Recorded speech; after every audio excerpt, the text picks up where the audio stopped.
Order in my studio. All right, my featured guest up tonight, as I said, he's an actor, he's a writer, he's a director, he's a musician, and he's a teacher. So let's give him an up-late welcome for the one and only Thomas G. Waits. Tommy, how are you, my friend? Good to see you, Johnny. Good to see you as always. Thank you for coming. Happy holidays. You too, bro. And thank you for asking me to fill in with the band. I love you guys. Sounding really good. Thank you, thank you. You got something good going on. Yeah, the music, baby. That's it. Now listen, I mean, before we get going on what's new and what you've been doing, how long have you been playing guitar? I mean, how long have you been a musician?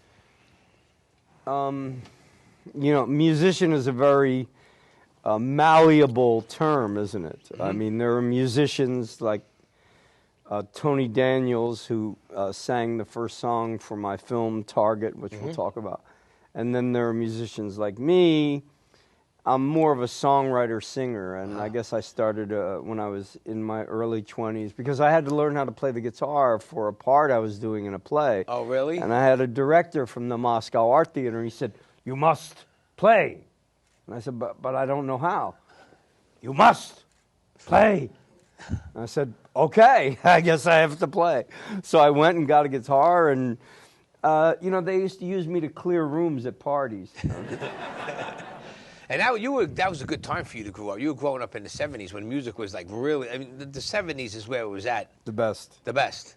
I mean, I was young when I saw my first concert at the Garden in 77, but you were already a teenager. Yeah. So that must have been awesome. I wish I was able to grow up in the 70s. The 70s were great. We were post-60s, so we weren't really hippies, but we hadn't transitioned into the materialistic I, me, I 80s. So there was this period of brotherly care and love, which we've lost and need to get back to again. No, 100%. And especially the younger generation, they don't know what they're missing from what we had with the music and the concerts. And as I was telling you, you go to a bar. I never even know really clubs that really play original, except in the city, maybe down in L.A., certain areas, big theaters and stuff if you're bigger. But the younger generation really don't care when you're in there. They're on their phones. They're on their phones. They don't clap, and it's heart-wrenching when you, as a musician. Well, they have, and I have children, that have grown up millennials. They don't have interpersonal experience with human beings. Yeah. They have experience with a computer and a cell phone. And so people are just like a byproduct of that relationship. It's like they can't wait to get back to the computer. The cell phone, we didn't have that. We had each other. Yeah. And we hung out and we talked, and then when we were done, we went home, and maybe we called. But there was a real visceral relationship, which is fundamentally missing from this generation, I feel. I like the cell phones. I wouldn't mind them banning texting and just keep the cell phone and the smartphone, because to me the texting's a pain in the ass after a while. It's good for a couple of short messages, but there's a lot of people I know that I wake up in the morning, they send me like 3-4 paragraphs. It's like, do I really have to read this right now? Leave me a message, I'll call you back. Right? Yeah. So now listen, talk about your new film, Target. Now, you wrote it or you directed it? You're doing everything. Tell me. Okay, so the pandemic came and COVID hit, and we were paralyzed and quarantined, and there was nothing I could do. And I've always wanted to write and direct my own film. I have my MFA in writing from the University of Iowa, and I've written plays before and had a few of them published and produced, but I was hired to write one screenplay, but it never really took off. And so I decided to sit down and write this movie, Target, which is about a man in his 50s that's going through a raging sexual identity crisis. And the only way he can get sexually aroused is to have his wife, 30 years his junior, model beautiful, have sex with another man. Oh. And it's quite a loaded composition there to start with. And what happens is she's quite astonished in the beginning. She's like, what, aren't I good enough for you? She's beautiful, right? But he's like, I need this. I need you to do this. I mean, no one has ever really dealt with that topic, have they? No. I mean, there are movies about cheating, and what have you ever seen a movie where a guy goes, "I want you to have an affair with someone else"?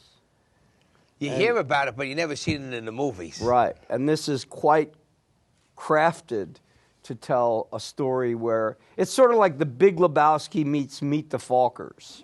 And it's really quite a lot of fun. So it's a comedy, a cool comedy too, right? It is. It's a cool comedy. There's a lot of great laughs in it. I was talking with my friend Kelsey Grammer last night, and because he's kind of sort of alluded to in it, because he makes a beer called Faith American, and I had to get his permission, of course, and see, he sent us cases of beer for the film. And, we have a few jokes about Kelsey, and I had him laughing on the phone over, the dialogue from the movie. So I'm really very, very excited. We're about to go into the master sound mix phase. Then we colorize it. Then we have a fine cut. And then we're going to get a deal with a major distribution company. Any plans or any foresee future on a possible release of this? If I have my way, you will hear quite a good deal about it before it's released and then when it's released. I wanted to do what Portnoy's Complaint did in 1969, I wanted to do to the literary world. I want Target to do to the film world. I wanted to tear down barriers and break all social mores with regard to sexual communication. I hope it does for you. You deserve it. You've been working your butt off for such a long time. I mean, how was the transaction for you going from an actor to a director? Well, I've directed many plays, Shakespeare plays, and I'm quite accustomed to working with actors, but I had to learn how to direct for the camera. So on stage, it's very presentational, and on film, it's much more about the relationship, and it's much more about the composition. So it was a very educational experience for me, and you have to really examine the frame so that the background is as interesting as the foreground. And so I was learning, but I've also been in a lot of movies and a lot of TV shows, so it wasn't that foreign to me, and I knew the language, and I certainly knew how to work with actors, and I had the president of the Stunt Coordinators Union as my fight choreographer. So there's, some violence in it. The two men that are competing for the woman fight over her, they wrestle over her. It's actually stolen from Women in Love by D.H. Lawrence. Wow. Oliver Reed and Alan Bates did it in the Ken Russell film in the 1960s, and I thought, steal it. So I did. And there's a knife is thrown, a gun is pulled, and, we were quite safe on the set because we have the top guy. And it's thrilling. I mean, the editing process is the most creative, imaginative process I've ever experienced as an artist. And as you know, I'm doing all this since I'm a kid. 45 years now. But man. Out of all the movies and TV shows you did, out of the top three that you say, what were your favorite top three?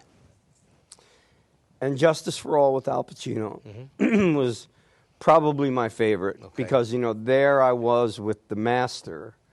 And working with him, when I saw The Godfather when I was 16, I don't know about you, but I became Al Pacino for about a week. I walked around, trying to talk like him, and he's just so brilliant. And then, to work with him, and Norman Jewison, a great director, was just, I don't know. I guess the Buddhists call it nirvana.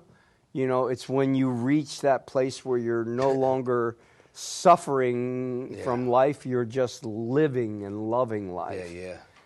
So I would say And Justice for All is the first, and The Thing with John Carpenter as the director and Kurt Russell as the star, and Keith David and many, many other great actors. The late, great A. Wilford Brimley, who just passed, and I'd gone out to his memorial in St. George, Utah. That would be my second favorite. And then I guess third, which, of course, no one would ever see, is I played Prince Hal in Henry IV, Part 1, which is a big Shakespeare. Oh, wow. Yeah, and I had the audience eating out of the palm of my hand with Shakespeare. Now that's a rush. Yeah, well, that's a hard gig to do. I mean, you've been an acting teacher for a long time, and I remember when you were trying to give me a couple lessons, you wanted me to read Shakespeare, and I remember telling my Michelle, I go, yeah, he wants me to read Shakespeare. He goes, you're the only one that's going to be able to screw up the Shakespeare English language. I can't even speak English, you know. But how long have you been doing your acting school for? So it was the craziest thing. I mean, I never intended to be an acting teacher. I never woke up one day and said, hey, you know, I think I'll become an acting teacher. It just, what happened is I was doing so many plays when I was a young kid. And, you know, I'd go from play to movie to TV show to movie. And people would say, hey, would you look at my scene and tell me, you know, what's wrong with it? And I'd be like, sure. So I'd watch and I'd give them notes, and they would integrate the notes into what I just had an instinct for it, you know. And then Vinny Pastore came to see me in American Buffalo, and I was playing my guitar at Kenny's Castaways next door, and Vinny waited for me, and he's like, hey, Tommy, how do you become an actor?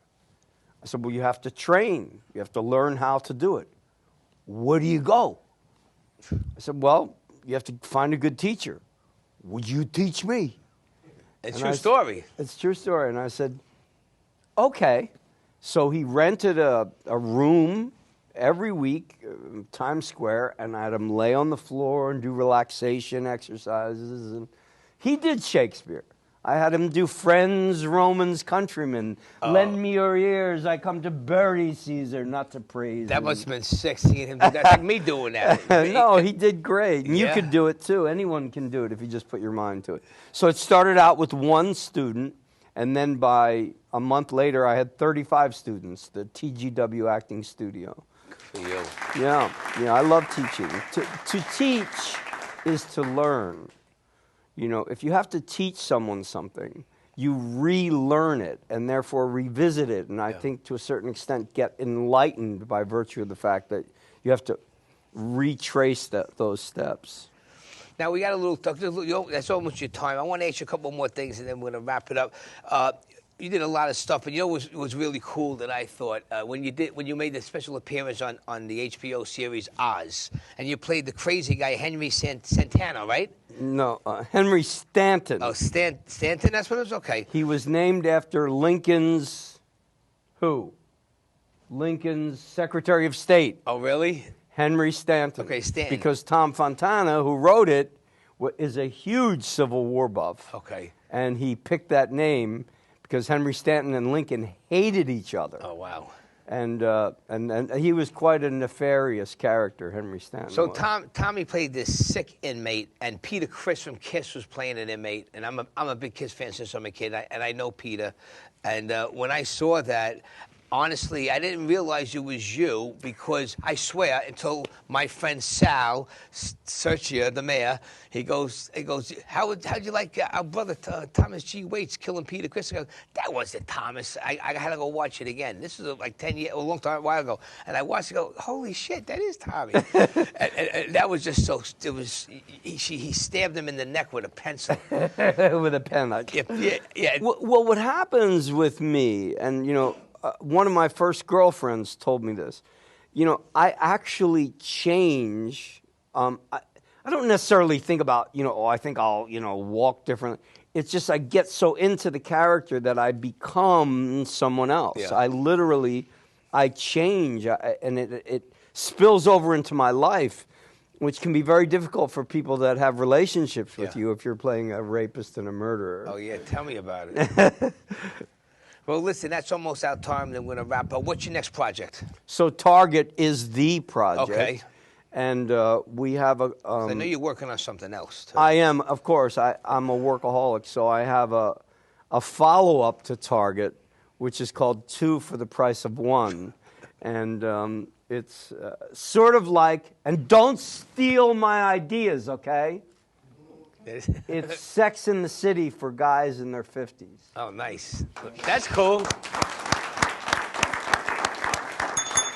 That sounds great, Thomas. Well, listen, I wish you all the best of luck, man. You know, and I'm glad you came into my life. You're a good guy. You have a good energy. Every time I talk to you, you give me a lot of good words of wisdom, and I'm blessed to have you in my life. So keep up the great work, and hopefully I'll see you again soon. Thomas G. Waits, everybody.